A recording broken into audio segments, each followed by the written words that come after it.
Muito bem, sejam bem-vindos ao nosso canal Refúgio Teológico. O meu nome é Luciano e hoje nós vamos conversar um pouquinho a respeito de uma obra maravilhosa que é o livro de filosofia de Jonas Madureira, do curso Vida Nova de Teologia Básica. Um livro extraordinário, apesar de que tem poucas páginas. Mesmo assim, é um livro que é necessário para a sua biblioteca, para a sua pesquisa, ou mesmo até mesmo para consultas ou resumos, ou até mesmo iniciar uma vida de filosofia dentro desse viés teológico, muito sadio, muito coerente. Um livro extraordinário.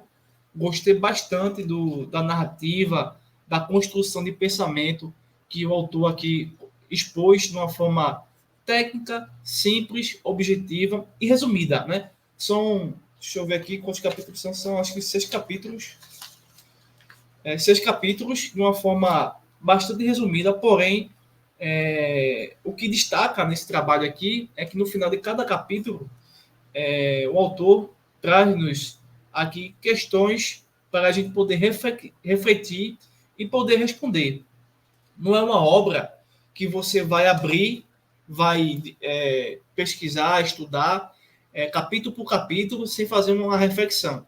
Eu acho muito válido e interessante um livro, não que os demais livros que não têm esse objetivo sejam ruins, não estou dizendo isso, ao contrário. Cada autor, cada livro tem seu mérito, tem seu grau de complexidade, de simplicidade e suas especificidades. Porém, eu acho muito relevante livros de teologia, de história, de filosofia, que consigam trazer para o leitor questionamentos dentro da estrutura do texto. Por quê?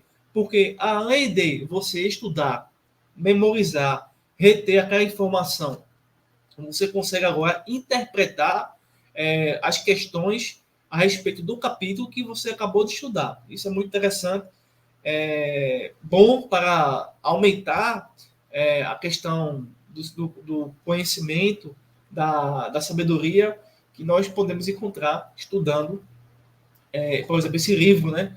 Muito interessante. E aqui eu vou apenas fazer um rápido resumo, tá? E destacar os capítulos que, ao meu ver, foram um dos mais interessantes e importantes. Não vou me aprofundar na questão, porque aqui no canal temos vários vídeos com a temática filosofia. Então, seria meio que repetir certos assuntos que nós já faremos em outro momento, mas nos concentrarmos aqui apenas na estrutura, né, do que é apresentado no livro de filosofia de Jonas, né, do curso Vida Nova de Teologia Básica. Tá? Então, são 6 capítulos. O primeiro capítulo para começar, o que é filosofia? Não é? Como estudar filosofia? De onde começar? Por onde começar? Primeiro, é necessário conhecer a própria filosofia. O que ela é de fato? A partir disso, podemos já começar a fazer nossas reflexões da filosofia ou filosofar e determinando assim o que a filosofia não é. Então, é interessante no capítulo 1 já mostrar o exercício, né, a atividade, os questionamentos que a própria filosofia obriga os indivíduos a fazer. Bem, existe um livro, não sei se eu vou dizer corretamente a expressão, mas assim, todos somos teólogos, é algo assim. E nós podemos, em contrapartida a isso, dizer que todos somos filósofos, sim, independentemente ter ou não ter diploma, tá? É um problema essa questão de diploma em alguns casos, porém a filosofia não foi feita para diplomas, né? Ela não surgiu através desse momento, ela surgiu, vamos ver na leitura do livro, de uma outra forma. Então, todos são filósofos, seja popular ou até mesmo sofistas. Né? Temos mais sofistas no mundo do que filósofos. Né? Então, aqui, o que é filosofia é o ponto de partida, né? É o caminho a ser percorrido, entendeu? É por onde começar. Você começa aqui e termina aqui. O que é a filosofia? Tá? Esse capítulo 1 é muito interessante. Depois eu vou dar uma olhadinha aqui, posso fazer um pequeno destacar alguma coisa que eu até marquei aqui nas páginas, algumas coisas, tá? Mas a gente vai ver com calma. Capítulo 2, ele vai trabalhar sobre as origens da filosofia e a busca pela verdade. Então a gente sabe que na Grécia, Atenas e ao redor, ou no mundo geral, alguns povos, em especial a Grécia, né, os gregos, acreditavam em mitos e fábulas. Existe sim o contexto negativo dessas palavras e existe o contexto positivo, tá? Da mitologia. Então, a mitologia ocupou por muito tempo a mente dos povos, fazendo essas pessoas não compreender a si mesmas e o mundo.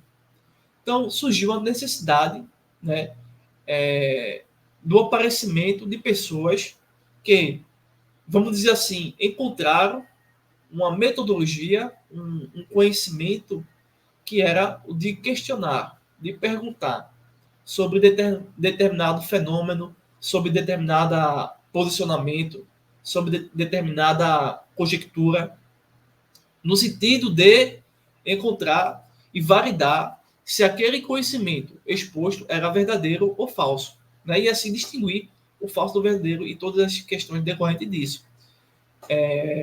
A partir disso, a filosofia nasce, né, como uma ruptura, como um desdobramento, como uma rivalidade, ou mesmo como uma busca pelo conhecimento, pela verdade.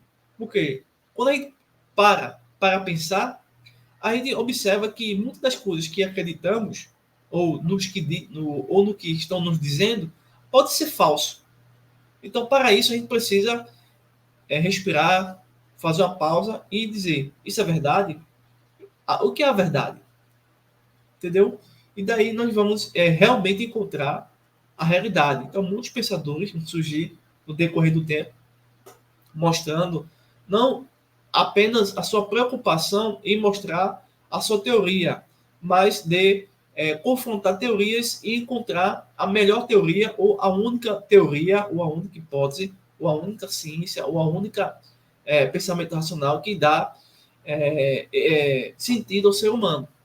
Então, a filosofia foi muito importante e ainda é muito importante, mesmo para aqueles que duvidam ou não conhecem nada ou não se interessam por essa ciência, por essa disciplina, por essa, vamos dizer assim, por esse cotidiano. É algo cotidiano nosso.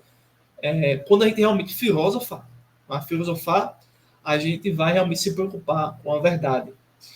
Capítulo 3 é a passagem da filosofia cosmológica à filosofia antropológica. Aí vai surgir os pré-socráticos, os socráticos e demais filósofos, né, mudando a sua narrativa, a sua hipótese, mudando o seu referencial teórico, mesmo dentro de uma discussão popular, em alguns momentos acadêmica, em alguns momentos mais simples, né, em alguns momentos de densa dificuldade, de tensões políticas e geográficas. Então, houve realmente uma transposição, uma necessidade não só de ruptura, de abandono, mas de uma passagem, né, de uma falsa filosofia para uma filosofia melhor.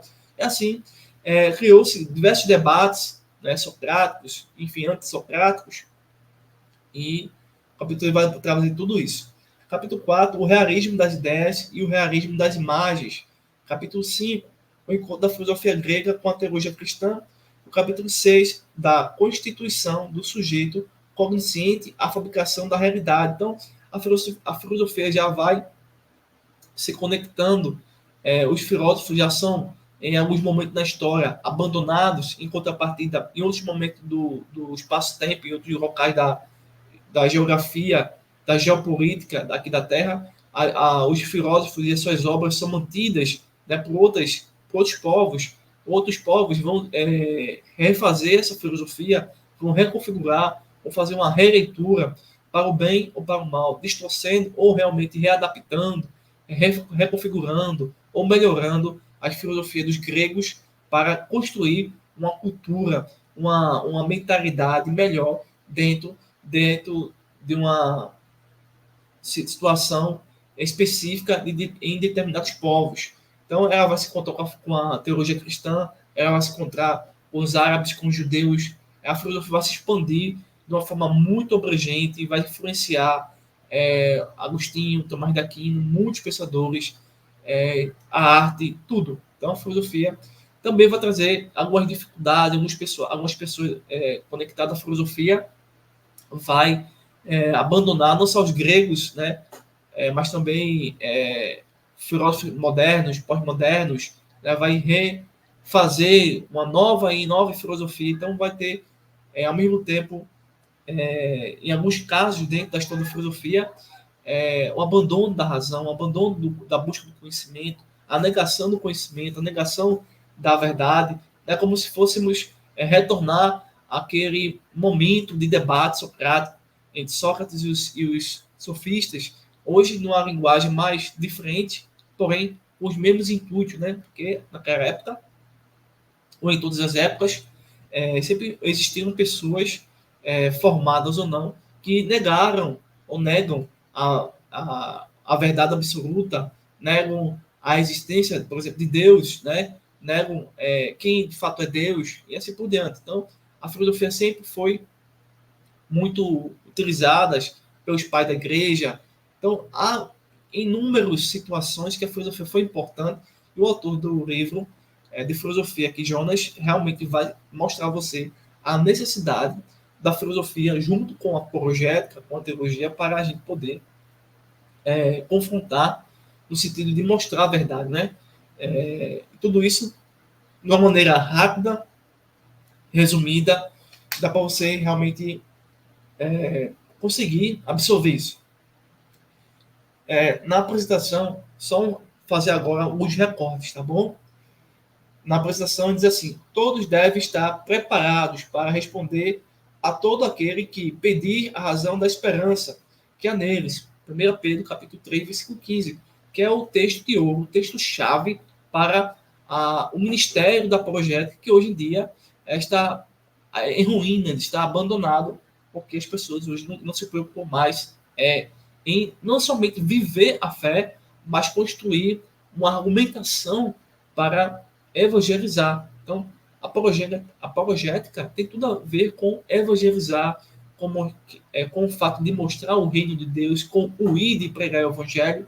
Então, Pedro já mostrava essa necessidade de estar preparado, de ter argumentos, de ter a palavra, de ter realmente os textos, né, bem construídos para mostrar a veracidade. Então, todos são instados a crescer não apenas na graça, mas também no conhecimento do nosso Senhor e Salvador Jesus Cristo. 2 Pedro, capítulo 3, versículo 18. Então, a tarefa da apologética, obviamente ligado à filosofia e conectado mais ainda com a teologia, para todos os cristãos, independentemente do sexo, da idade.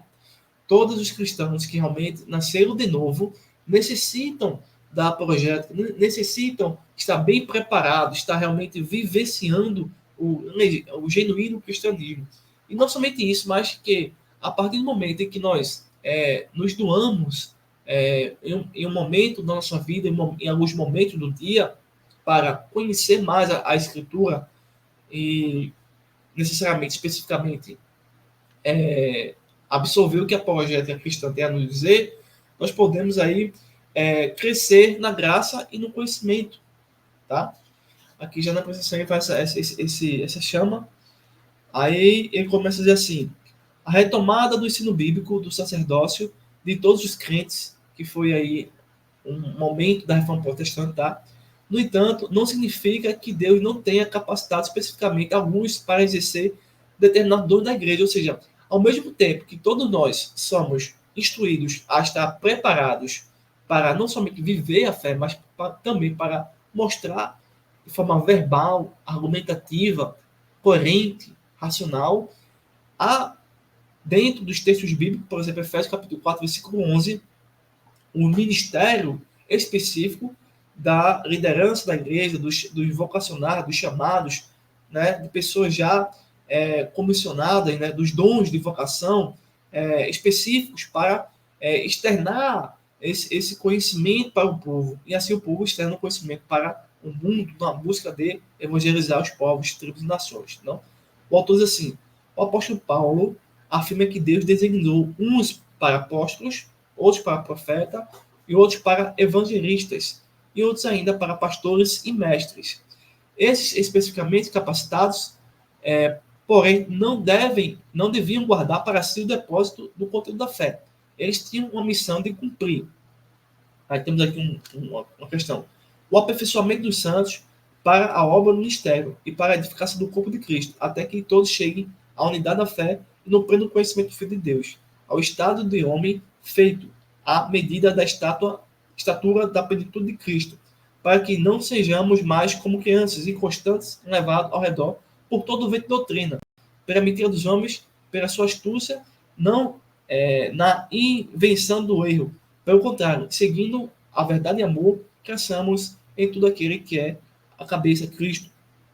Então, o autor traz aqui o texto também de Efésios, capítulo 4, verso 12 e diante, mostrando aqui que existe dentro da igreja, do corpo de Cristo, pessoas que têm o dom onde o Espírito Santo os chama, os capacita, para que ele consiga mostrar a projeto, mostrar a defesa da fé, e esse povo, essa comunidade, também consiga reproduzir tudo isso na sua própria vida e assim por diante. Mas assim, a teologia deve estar a serviço do povo de Deus. Veja só, a importância da filosofia, da apologética, da teologia, tudo isso aqui nós estamos aprendendo nesse livro fenomenal. O autor diz também, todo o povo de Deus deve se beneficiar de todos os campos do labor teológico. Então, tudo aquilo que a teologia tem hoje em dia para nós, toda a comunidade, toda a cristandade evangélica protestante, calvinista ou arminiana, eles têm o privilégio, né, eles têm o benefício de ter a teologia com eles. Tá? Aí ele enumera aqui algumas 4 situações. A partir do labor teológico, desse benefício, nós temos o quê? Anunciar as grandezas de Deus, 1 Pedro 2,9, requer preparo no falar.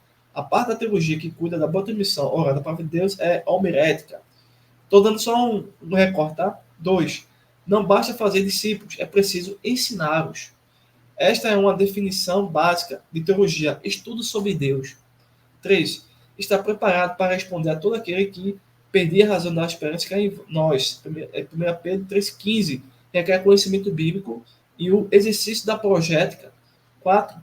Quando Pedro disse que os cristãos devem crer no conhecimento de Jesus Cristo, 2 Pedro 3,18, ele estava, segundo o contexto, alertando-nos a não nos deixar levar pelos que deturpam as Escrituras, 2 Pedro 3, 14 ao 17. Pedro também reconheceu que há passagens de difícil interpretação. A hermenêutica é a parte da teologia que encarrega de avaliar o sentido preciso de uma passagem bíblica, lidando com as coisas difíceis. Então, a teologia, a filosofia, a apologética é indispensável para todo cristão, para todo que acredita na palavra de Deus, na Bíblia Sagrada. Então, o autor, ainda na introdução, tem muita coisa aqui que ele traz. Ele fala assim, neste nono volume da série, vamos estudar mais um tema importante, vital para a teologia, a filosofia. Uma jornada através da busca pela verdade. Então, a filosofia você imaginar que é uma busca, que é um caminho, que é algo que você tem que fazer pela verdade, no sentido de formular axiomas, silogismos, né, argumentação para mostrar Cristo, tá? Porque nós já temos a verdade, que é Cristo Jesus, o Logos de Deus. Então, como se deu essa busca ao longo da história do pensamento? Porque isso é importante para a fé cristã. São questões que vai ser respondida a partir do momento que você vai tendo esse contato com a filosofia. Tá? Então, dentro dessa primeiro momento, o autor vai trabalhando com a gente perguntas e questionamentos como assim? Como essas? O que é a filosofia? Quais são as origens da filosofia e da busca pela verdade? Como se deu a passar da filosofia para a cosmologia, para a filosofia antropológica? Quais são as visões de Platão e Aristóteles acerca da verdade? Como se deu o encontro da filosofia grega com a teologia cristã? Como a perspectiva de Descartes, Kant e Nietzsche influenciaram o homem moderno? Então, existe, obviamente, dentro dos filósofos, pontos bons e pontos ruins. Então, a gente precisa do discernimento do espírito para evitar os pontos negativos que certos indivíduos, por exemplo, como Nietzsche, que vai abrir sua boca para dizer que Deus está morto, criticando a religião, criticando Kant, e que porque Kant critica Descartes, e a gente ter esse amadurecimento com o tempo, com calma, para perceber que quando a filosofia ela perde seu foco, seu objetivo, sua finalidade, ela acaba se tornando uma doutrina de demônios que, na verdade, quando ela se torna a doutrina de demônios, já perde a sua essência de ser a filosofia. Lá na frente eu vou mostrar uma coisa mais a vocês a respeito disso, mas caminhando aqui, tá? O autor, na sua introdução, ele faz já um resumo geral a respeito dos seus capítulos. Então, no capítulo 1, ele vai trabalhar mais questões ligadas a o que é a filosofia, qual é a sua tarefa, qual o ponto de partida da investigação da filosofia. Ele vai introduzindo aí pensamentos filosóficos, dados filosóficos, para a gente poder compreender e se dedicar aos estudos da teologia. Então, ele diz assim que estamos falando da busca filosófica pelo conhecimento da verdade. Imagina o seguinte, antes de Cristo ver o mundo, antes de Deus chamar Abraão, não é? Antes de termos as escrituras, como os povos, ou especificamente os gregos, fizeram para conhecer a verdade. Como você, que me assiste, faz para conhecer a verdade. Você que é cristão, vai numa escola dominical, vai para um canal no YouTube, vai para um culto de domingo. Você está buscando a verdade. Percebeu o ponto? Você está indo buscando a verdade, tá? Então, há uma metodologia em você que é esse ponto. Mas, na filosofia, essa busca era por meio da interrogação, do questionamento, das perguntas, né? De toda uma metodologia. Então, nós, querendo ou não, somos filósofos, né? Então, o autor diz assim, mas não é o nosso interesse apresentar uma pesquisa exaustiva sobre o desenvolvimento histórico da filosofia, né? Então, como disse a vocês, é um livro bem resumido, um livro de poucas páginas, fácil de entender, muito bom, você consegue compreender, absorver o conteúdo, tá? Capítulo 2 consiste na busca pela verdade que gerou a atividade filosófica desde a constituição da filosofia grega. Então, cadê? A filosofia nasceu de uma necessidade de explicar a razão de ser das coisas. Veja só. Imagine o seguinte, você está na Grécia Antiga, muitos séculos antes de Cristo, e você nasce nessa cultura, e essa cultura diz assim, o que existe são deuses, uma pluralidade de deuses, que vai explicar o que você vê no mar, o que você vê no ar, o que você vê na terra, o que você vê no céu.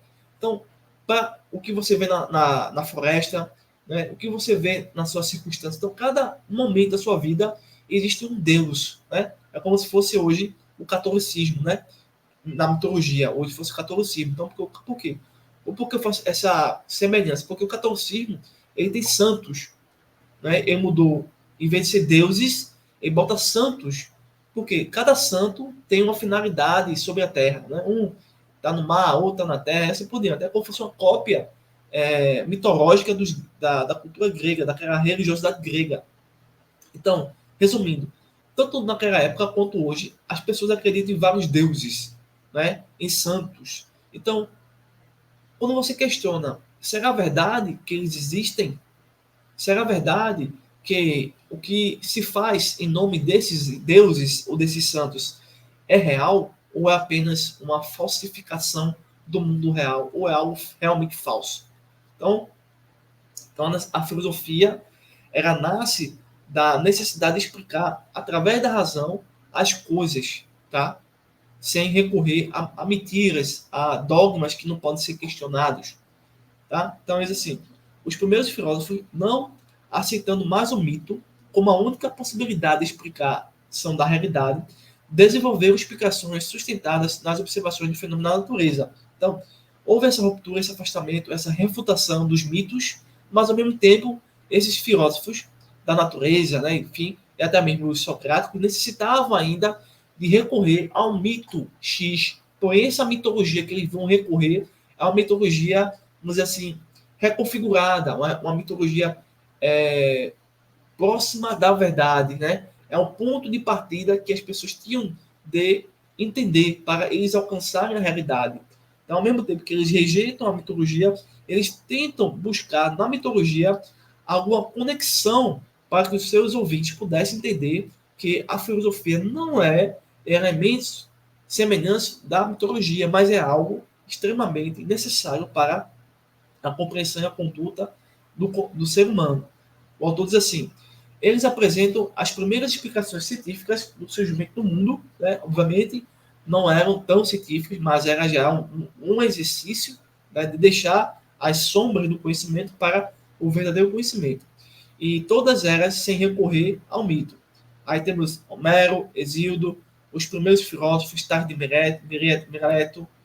Já no capítulo 3, o autor vai trabalhar sobre a passagem da filosofia cosmológica dos pré-socráticos à filosofia antropológica de Sócrates. Então, os primeiros filósofos se preocupavam não somente em refutar os deuses, a mitologia, né, mas também em responder qual é a origem do cosmos, né, qual a origem da natureza, né, qual é o elemento que compõe a natureza, qual é a organização, né?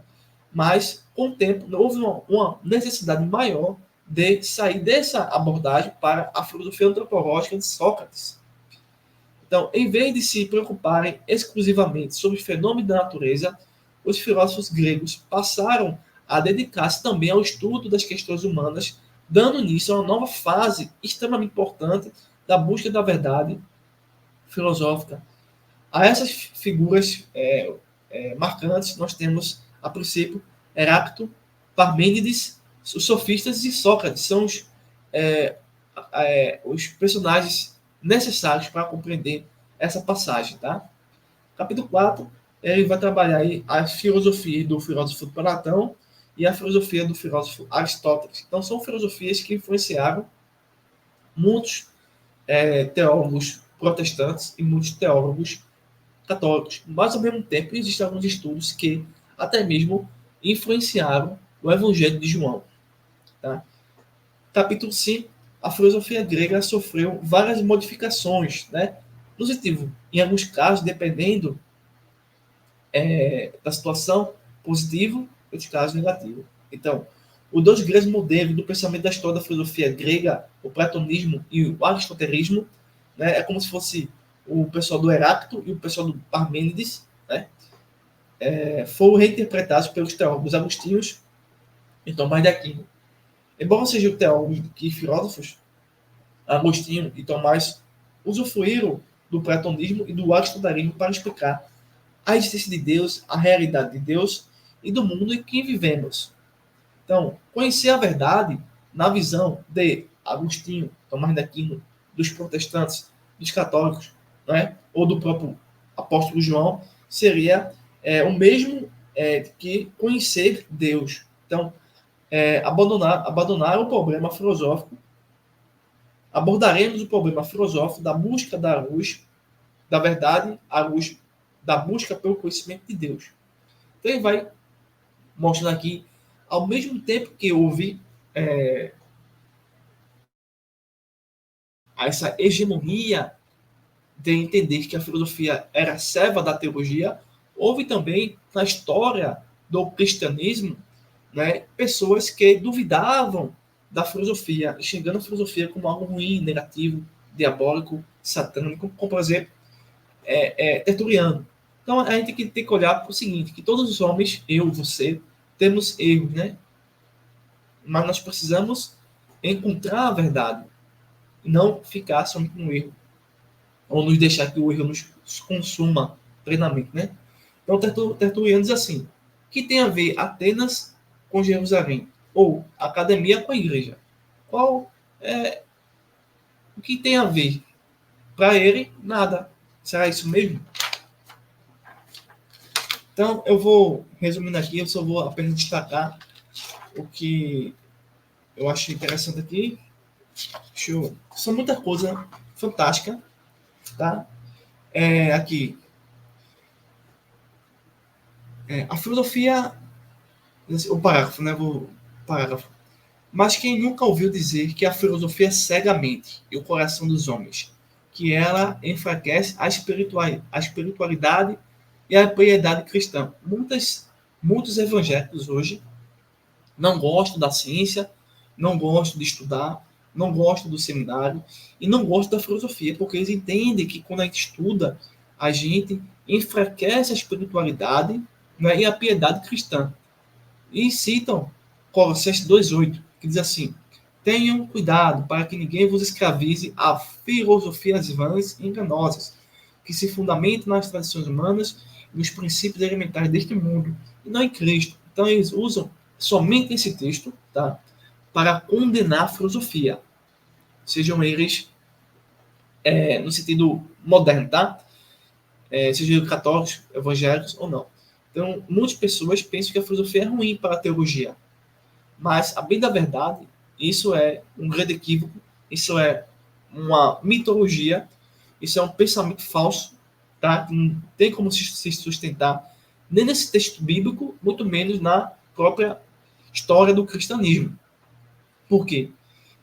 Aqui no livro, né, esse curso de Vida Nova de Teologia Básica, do curso de Teologia, o autor traz aqui o que o Luiz Saião afirma a respeito desse texto, né, como é que ele interpreta esse texto, essa passagem. O que a filosofia, essa palavra filosofia, vã e enganosa, quer dizer para aquela época de Colossenses 2,8. Tá? Tem a ver com a filosofia que nós estamos elucidando para vocês? Ou é uma outra coisa que os autores chamavam de filosofia? Tá? Vamos ver aqui. O autor diz assim: a palavra filosofia aparece no Novo Testamento em Colossenses 2,8. Essa é a única ocorrência da palavra filosofia em toda a Bíblia. E, evidentemente, o contexto é negativo. Tá? É necessário compreender que Paulo estava atacando a heresia gnóstica na cidade de Colossenses e usava o termo filosofia para se referir a um tipo de filosofia contrária à fé cristã e, portanto, herética. Então, essa filosofia, dentro do texto de Colossenses 2,8, é uma filosofia gnóstica, é uma heresia gnóstica, é uma filosofia contrária à fé cristã. Não é a filosofia que nós estamos mostrando a vocês, que não é contrário à fé cristã. Ao contrário, ela é reserva da teologia. Isso não significa que ele esteja se referindo à filosofia no sentido geral do termo. De fato, Paulo não se refere à filosofia propriamente dita em nenhuma parte do Novo Testamento. Seu único contato registrado com filósofos gregos aparece em Atos capítulo 17, versículo 18. Alguns filósofos epicúreos e estoicos começaram a discutir com ele. Alguns perguntavam: o que está tentando dizer esse homem? Nesse caso, em Atenas, Paulo responde de maneira contextualizada, demonstrando o conhecimento e a capacidade de lidar com a cultura especulativa dos antigos gregos. Ou seja, o apóstolo Paulo faz uso e recurso de poetas, de filósofos gregos para mostrar o poder do evangelho. Tá? Então, a teologia deve ser vista como uma tarefa teórica e prática a serviço da Igreja de Cristo. A teologia deve cumprir, dentre outras missões, uma missão apologética, isto é, deve testemunhar a resposta na mensagem cristã a questões de ordem última, feita pela filosofia. Só assim cumpriremos nossa vocação, responder a razão da esperança que há em nós. 1 Pedro 3,15. Então, a filosofia é a filosofia é serva da teologia. Então, a filosofia aqui em Colossenses 2,8 trata-se de uma seita, de uma heresia do gnosticismo e não da filosofia como o amigo da sabedoria, tá? Então, muita coisa que o autor vai trabalhar, muita coisa importante, mas chegando quase ao final aqui do nossa exposição, eu quero destacar aqui o que Martinho Lutero fala a respeito sobre a teologia da cruz. Deixa eu ver se eu marquei direitinho aqui. Se eu não perdi a página, né? Deixa eu ver aqui direitinho. Pronto. Já no finalzinho. Aqui. Os escolásticos, conscientemente ou inconscientemente, negaram a necessidade da revelação especial para a compreensão da autorrevelação de Deus. Então, Lutero estabeleceu uma distinção elementar entre teologia da glória e a teologia da cruz. Tal distinção se tornou a base de sua explicação da autorrevelação de Deus. Para Lutero, a teologia da glória era a teologia natural, isto é, a busca pelo conhecimento de Deus obtido por intermédio das coisas criadas. É como se fosse usar matemática, usar biologia, usar química, usar astronomia, usar a geografia, a geologia para provar a existência de Deus, tá? A teologia natural.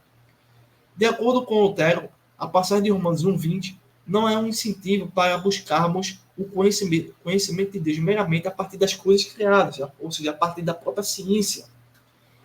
Nessa passagem, estamos diante de uma advertência do apóstolo Paulo a todos aqueles que acreditam que podem contemplar as coisas invisíveis de Deus por meio das coisas criadas. Ou seja, é como se um cientista pudesse, em laboratório, através do seu método de análise científica, abrir um átomo e detectar as coisas invisíveis de Deus dentro do átomo, né? Dentro da floresta negra, dentro da física quântica, ou dentro do cosmos, da mecânica newtoniana. Tá? Então, deixa eu ver aqui. Nessa passagem, estamos diante do adversário de Paulo, a todo aquele que acredita que pode contemplar as coisas invisíveis por meio das coisas criadas. Contra a teologia da glória, que é a teologia natural, ou teologia natural, Lutero propõe a teologia da cruz, a verdadeira teologia. No debate de Heidelberg, em 1518, o reformador afirmou que o título de teólogo deveria ser conferido, deveria ser dado apenas àqueles que contemplam a essência divina da cruz de Cristo. Ou seja, o teólogo legítimo deveria ser aquele que vislumbrasse o Deus manifesto na dor e no sofrimento da cruz. Então, traduzindo para Lutero e para esse estudo de filosofia, o teólogo, quando fosse chamado de teólogo, ele seria nomeado, esse título, essa função, esse dom, esse cargo, esse ministério, para aquele que preservasse, confessasse a teologia da cruz, que nada mais é do que o próprio Evangelho de João capítulo 1, onde Deus se tornou homem. A segunda pessoa da Trindade nasceu aqui na Terra, Deus 100% homem, e que não somente nasceu, viveu, morreu, mas também ressuscitou ao terceiro dia. Então, essa teologia da cruz é o ponto maior da teologia protestante, da teologia bíblica, tá? Isso me chamou muita atenção, né, nessa leitura que eu fiz desse livro fantástico, tá certo? Então, diz assim, a teologia da cruz não procura conhecer Deus por meio de uma comparação com as coisas criadas, mas se orienta exclusivamente em direção à palavra de Deus, que é pessoal, Jesus Cristo, e proposicional, Escritura. Então, não existe nada maior que nós podemos usar para provar a existência de Deus. Ao contrário disso, ele está dizendo que ainda que nós encontrássemos na ciência, como isso fosse o maior, estaria errado, tecnicamente, tá? Mas o que é necessário entender é que o que prova a existência de Deus, o que prova a existência do Criador, o que realmente comprova tudo isso é o fato de que o Verbo se fez carne. Não existe nenhuma outra argumentação, ainda que filosófica, né? Ainda que seja recorrente aos pais da igreja, Agostinho, Tomás de Aquino, Averroes e tantos outros, que mostravam a existência de Deus por meio de uma argumentação fantástica. Mas, ainda assim, isso tudo seria muito simples, muito superficial, quando nós pegamos a existência de Jesus Cristo, conforme a narrativa dos evangelhos, e também de uma forma proposicional, utilizando as escrituras. Então, no âmbito pessoal da revelação especial, Cristo é a palavra de Deus encarnada, e é a autorrevelação máxima extraordinária do Pai das Luzes. Então não existe nada que se iguale a isso. Nem um anjo, nem um santo, nem uma religião, nada que se iguale a isso. Nem seja capaz de chegar ao mínimo de detalhe. Então, portanto, Deus revelou-se na ignomínia, na dor, na agonia, na paixão de Cristo na cruz. Então, o termo paixão, do latim passo, que quer, por sua vez, é a tradução do termo grego patos, que significa padecer, sofrer. Lutero é aquele que viu na cruz de Cristo e no seu sofrimento de Cristo o Deus obscuritius, isto é, o Deus oculto. Isaías 45:15. Para o reformador, Deus se autorrevelou ocultando-se em Cristo Jesus. Ou seja, nós só temos capacidade porque de entender que Deus de fato existe, porque Deus, por meio da teologia da cruz, né, nos revelou a si mesmo. Sem isso, nem a ciência matemática, física, poderíamos elucidar, poderíamos dar esse conhecimento que temos aqui exclusivamente na teologia da cruz, né? De forma também proposicional à Escritura. Então, na aparição de Cristo, os homens podem ver os atos de Deus, pois Cristo é aquele que revela a Deus. Ou seja, é fato que a natureza, o cosmos, né, a mecânica celeste, os números, enfim, mostram que Deus existe. Realmente, fato. Porém, Cristo é aquele que revela a Deus 100%. Tá? 100%. Então, todavia, os homens não conseguem ver a Deus quando olham para Jesus, nem mesmo aqueles que o seguem. Ao comentar suas teses 20 e 21 no debate de Hindembeck, Lutero diz o seguinte, tem todo um parágrafo aqui, mas eu vou fazer só um recorte. Assim, portanto, no Cristo crucificado é que estão a verdadeira teologia e o verdadeiro conhecimento de Deus. Lutero negou a possibilidade do conhecimento de Deus segundo a via da teologia da glória. Tá? Em Jesus Cristo e sua cruz, todas as analogias, todas as comparações, todas as vias que buscam conhecimento de Deus a partir da criação devem desaparecer. Cristo é a revelação máxima que podemos ter de Deus. Lutero não negou a revelação geral, tá, de Deus, como um vestígio de sua presença. O reformador não rejeitou a manifestação da presença de Deus na criação, certo? Rejeitou sim a teologia da glória, que abriu mão da revelação especial, confiando cegamente na razão natural para chegar ao conhecimento de Deus. Portanto, na ótica de Lutero, a teologia da cruz não se opõe à revelação geral, mas está aí mostrando algo fenomenal, tá? E chegando ao final, tem muita coisa fantástica aqui. O autor se despede na sua conclusão assim: aprendemos também que a teologia deve cumprir, dentre outras missões, uma missão apologética, isto é, deve testemunhar as respostas da mensagem cristã às questões feitas da filosofia. O estudante de teologia precisa se desvencilhar de uma visão preconceituosa da atividade filosófica, tornando-se apto para ouvir os problemas que ela suscita. Só assim ele poderá cumprir sua vocação, responder à razão de sua esperança e fé. 1 Pedro 3,15. Nosso desejo é que este livro tenha ajudado você, amante da palavra de Deus, a construir sua teologia de forma acessível às questões filosóficas. Fazer teologia, ouvindo tais questões e respondendo-as no poder da mensagem cristã é a nossa nobre tarefa. Então,